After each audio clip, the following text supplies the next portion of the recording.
Airtel payment bank ये कितना आपको तंग कर सकता है ना, आप सोच भी नहीं सकते हो। इस लेवल पे आपको ये तंग कर सकते हैं, जैसे आपका अकाउंट ये लोग फ्रीज कर देते हैं, ब्लॉक कर देते हैं। एक छोटे से ट्रांजैक्शन के लिए आपको सस्पिशियस एक्टिव में डाल के ये लोग आपको ब्लॉक कर देंगे। एंड इनका कस्टमर सपोर्ट तो नो डाउट इतना हेल्पफुल है कि आपसे कितना भी कांटेक्ट कर लीजिए, कांटेक्ट कर ही नहीं पाओगे आप इन लोग। यहाँ पे कुछ इन्फॉर्मेशन आपके साथ शेयर कर देता हूँ जो बहुत ज़्यादा वैल्यूबल होगा। सबसे पहली चीज़ हम यहाँ पे बात कर लेते हैं, अगर आपके अकाउंट में जो है सस्पिशियस एक्टिविटी पाया गया है तो यहाँ पे दो चीज़ आपको बहुत ज़्यादा समझने की ज़रूरत है कि वो सस्पिशियस एक्टिविटी आपके साइड से हुआ है या किसी और ने आपके अकाउंट में पैसा भेज दिया है। अकाउंट में किसी ने मुझे पैसा भेज दिया है, मुझे पता ही नहीं था उस ट्रांजेक्शन्स के बारे में। तो इस केस में आपको सबसे पहले अनब्लॉक नहीं देखना है। सबसे पहले आपको जो मेजर काम करना है वो है आपको एयरटेल को बताना पड़ेगा ये ट्रांजैक्शन मुझे नहीं पता है, तो इस ट्रांजैक्शन को आपको रिपोर्ट करना है। अब कैसे करेंगे तो देखिए, मैंने आपको एक सिंपल वे में बता देता हूँ। मैंने नीचे डिस्क्रिप्शन पे रिपोर्ट करने का भी तरीका मैंने बता दिया है कि एक ट्रांजैक्शन को रिपोर्ट करने के लिए कैसा मेल देना है। तो आप उसका क्लियरली, अगर आपको वो नहीं लिखना तो समझ लेते हैं क्या लिखना है आपको बस उसमें दो चीज़ बोलना है कि ये ट्रांजैक्शन के बारे में मुझे पता नहीं है, ये किसी अननोन इंसान से आया है, टोटली ब्लैंक हो जाइए उस केस में। तो उस केस में क्या होगा ना, जो आपका ट्रांजैक्शंस का जो भी है वो लोग समझ जाएंगे और वो वहाँ पर उस ट्रांजैक्शन को आपके स्टेटमेंट से हटाने की कोशिश करेंगे और आपका सस्पिशियस एक्टिविटी उस केस में हट जाएगा। पर अगर सामने वाले जिसने इसको ट्रांजैक्शन किया है आपको और वो आपके ऊपर पुलिस केस कर देता है तो उस केस में यार ये काम नहीं करे। अब किसी और ने आपके अकाउंट में पैसा भेज दिया तो उसे अलग प्रोसेस होता है, और अगर आपकी तरफ से कुछ गलत हुआ है तो वो एक अलग प्रोसेस कैटेगरी में देखा जाता है। अब इन दोनों के ऊपर सबसे ज़्यादा गंदा आप कहाँ फंस सकते हो, जब आपके ऊपर एक ऐसे ट्रांजैक्शन के ऊपर क्रिमिनल केसेस के तहत, यानी कि पुलिस में आपका केस जो होता है फाइल कर दिया जाता है आपके नंबर का यूज़ करके।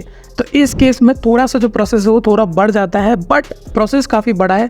बट 12 से 15 दिन में आप अकाउंट अनब्लॉक करा दोगे अगर आपने कोई गलत चीज़ नहीं किया है। अब गलती करके अगर आप ये वीडियो देख रहे हो कि सोच रहे हो कि मैं अपने किसी के साथ फ्रॉड कर लिया है, मैं अपना पैसा निकाल लेता हूँ, शांति से जीऊँगा, तो ऐसा नहीं हो सकता है। सिंपल सी बात है, दुनिया इतनी बेवकूफ़ नहीं है। चलिए जानते हैं, यहाँ पर बात तो बहुत हो गई, सिंपल सी बात है। सस्पिशियस एक्टिविटी आपका नॉर्मली बुक हुआ है तो मैं आपको 2 मेल आईडी आपको स्क्रीन पे शो कर रहा हूँ। यस गाइज, आपको यहाँ पे मेल करना पड़ेगा और कोई चॉइस नहीं है। क्या मेल करना है, डिस्क्रिप्शन पे मैंने एक अच्छे खासे डिटेल फॉर्मेट दे दिया है, आपको सोचने की ज़रूरत नहीं है। उस मेल में मैंने एग्जैक्टली आपको जैसा लिखा आप लिख के भेज दीजिए। वहाँ पे मैंने कुछ 2-3 वर्ड यूज़ किए, जैसे कि मैंने कुछ ये भी कहा है कि अगर आप हमारा काम नहीं बनाते हैं तो मैं आरबीवीएन सेक्शन पे जाके मैं कंप्लेन रेज कर दूंगा। इससे क्या होगा ना कि यार थोड़ा सा अगर आप फ्रस्ट्रेशन नहीं निकालोगे तो आपका काम नहीं बनता है इस दुनिया में। सिंपल सी बात है यार, इसे मेल को आप कॉपी पेस्ट कर दीजिए, अपने बुद्धि का उपयोग करने की ज़रूरत नहीं है। अगर आप कर सकते हो तो सोने पे सुहागा, नहीं कर रहे हो टेंशन मत लीजिए, बस नाम चेंज कर देना, फ़ोन नंबर चेंज कर देना और ट्रांजैक्शन आईडी अगर आपके पास है तो वो आप ऐड करके भेज दीजिए, बस काम बन जाता है आपका। आप जब इनको भेज देते हो तो ये आपको बता देते हैं कौन से ट्रांजैक्शन आईडी पे हुआ है। अगर आपके पास ट्रांजैक्शन आईडी है लेटेस्ट वाला तो आप यहाँ पे डाल दीजिए। बट अगर आपका अकाउंट ब्लॉक हुआ है, वो केवाईसी की वजह से इनके अकाउंट जो ब्लॉक हो जाते हैं, अगर आप 2 साल तक उसे यूज़ नहीं करते हो तो ये लोग को पता नहीं कौन सा सपने हैं, कौन सा आरबीआई का गाइडलाइन ये लोग फॉलो करते हैं कि आपके अकाउंट को ये लोग फ्रीज कर देंगे, जिससे आपका ट्रांजैक्शन भी नहीं कर पाओगे, ना अपना पैसा निकाल पाओगे, ना कुछ कर पाओगे। तो इस केस में क्या होता है, आप अपने नियर बाय जो भी सेंटर्स है वहाँ चले जाइए, या तो आप पैसा निकलवा दीजिए या तो आप केवाईसी अपडेट करा दीजिए। बट अब नियर बाय सेंटर वाले भी इतने बेवकूफ़ हो चुके हैं कि आपकी मदद ही नहीं करते। वो बोल देते हैं हमारा सर्वर काम नहीं कर रहा, आपका फिंगरप्रिंट काम नहीं कर रहा। बट जबकि ये सब कुछ ठीक ठाक ही चल रहा होता है बाकी सारे में लोग, बट आपके आसपास वालों में ये प्रॉब्लम वो कहेंगे कि आप बार बार विजिट करो। तो आप रिक्वेस्ट कीजिए कि नहीं यहीं आना चाहिए, नहीं आएगा तो मैं आरबीआई वाले थोड़ा सा ना आपको भौकाल बनाना पड़ता अपना काम निकालने के लिए। अब दूसरी बड़ी मेन चीज़ जो मैं आपको कहता हूँ, अगर आपके ऊपर किसी तरीके के पुलिस के ऊपर आपका केस हुआ है तो यहाँ पे प्रोसेस काफ़ी ज़्यादा बड़ा हो जाता है।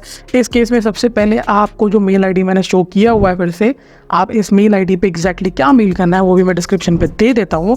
तो सैम्पल 1 आपको पूरा मिल जाएगा, जिसमें बस आपको नॉर्मल सस्पिशियस एक्टिविटी होता है, जिसमें आपको बस किसी तरीके का पुलिस इन्वॉल्वमेंट नहीं है, बट वो एक जैसा ट्रांजैक्शन का आप हिस्ट्री बता दोगे ना कि भाई ये मेरे साइड से नहीं हुआ या गलती से हो गया, या आप उनको प्रूफ क्लासीफाई कर दोगे, दिखा दोगे, तो आपका सस्पिशियस एक्टिविटी हट जाता है। बट जब पुलिस केस के अंदर आ जाता है ना तो वहाँ पे थोड़ा जो है वो प्रोसेस बड़ा हो जाता है।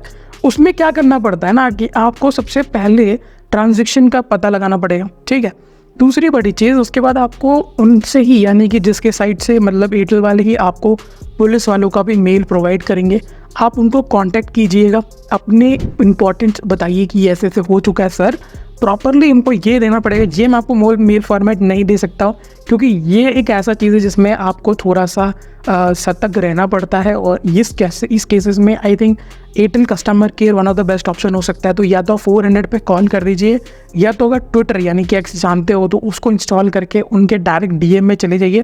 ट्वीट करने की ज़रूरत नहीं है, डीएम करने जाओगे थोड़ा ह्यूमन वेरिफिकेशन आता है, वो ऑटोमेटिकली आप कर दीजिए और हो जाएगा। डीएम कर दीजिए अपना problem, with in 8 to 9 hours आपको वो लोग रिप्लाई बैक कर देंगे। अगर फ़ोन करने की आवश्यकता रहा तो वो लोग आपको फ़ोन भी कर देते हैं।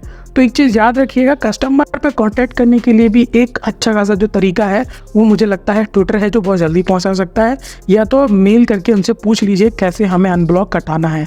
अब अमाउंट काफ़ी बड़ा है तभी इस प्रोसेस को करना, छोटे मोटे अमाउंट पे अगर मुझे नहीं लगता इतना प्रॉब्लम आपको लेना। अब देखिए, सस्पिशियस एक्टिविटी एक ऐसा चीज़ है कि किसने किया है, कैसे किया है, ये अल्टीमेट कस्टमर को पता है।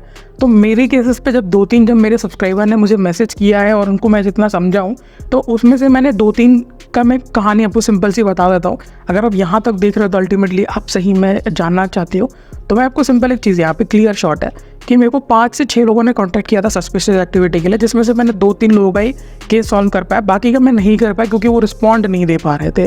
और वो लोग ये कहे कि मुझे किसी ने पैसा भेज दिया है, मुझे नहीं पता। मतलब ठीक है, ये कैसे हो सकता है, ये तो मेरे को भी नहीं समझ आया।